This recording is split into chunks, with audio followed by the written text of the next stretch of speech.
Pour cette vidéo, j'ai représenté une fonction affine. Vous noterez que j'ai caché le coefficient qui multiplie x.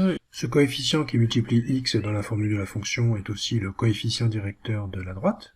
Alors, le processus pour découvrir le coefficient directeur de la droite est très semblable à celui des fonctions linéaires. Je vous recommande d'ailleurs d'aller voir la vidéo.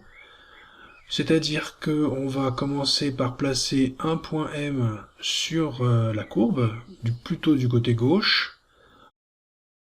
On va faire augmenter l'abscisse, c'est-à-dire qu'on va déplacer le point M sur le côté droit. Et on va regarder ce qui se passe sur l'ordonnée. Alors comme vous pouvez le constater, l'ordonnée augmente, le point est en train de monter.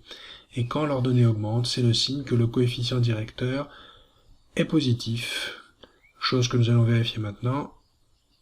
Confirmation. J'ai représenté ici une nouvelle fonction affine dont j'ai caché le coefficient qui multiplie x, qui sera le coefficient directeur de la droite.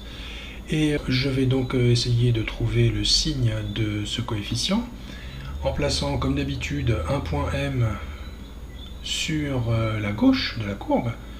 Ensuite, je vais déplacer le point M en faisant augmenter son abscisse, c'est-à-dire en le déplaçant vers la droite.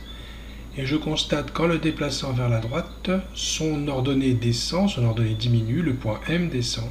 Et si le point M descend, c'est le signe que le coefficient directeur, le coefficient qui multiplie x, est négatif, comme vous pouvez le constater maintenant.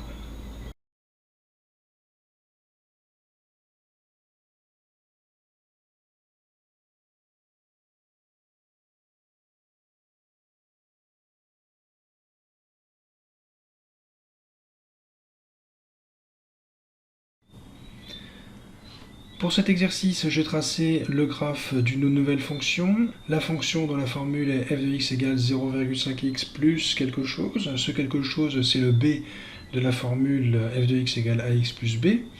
Ensuite, pour la droite, il porte un nom particulier. On l'appelle l'ordonnée à l'origine. Alors, son nom ordonné à l'origine a une explication très simple. C'est parce que ce b, vous allez le trouver juste au-dessus de l'origine, sur la courbe. L'origine, c'est ce point. Vous allez trouver l'ordonnée à l'origine juste au-dessus de l'origine sur la courbe. Et vous voyez que ce point a une ordonnée de 1,5, je dirais même de plus 1,5.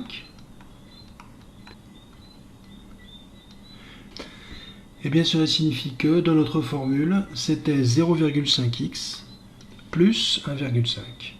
Tout simplement.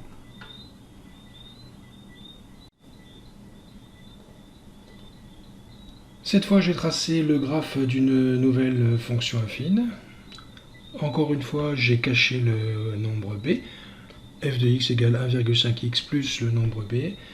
Comme tout à l'heure, b c'est l'ordonnée à l'origine. Je vais le trouver en repérant bien l'origine et en allant chercher l'endroit où la courbe passe au-dessus ou en dessous de l'origine. Donc ici, voilà, je suis sur moins 2.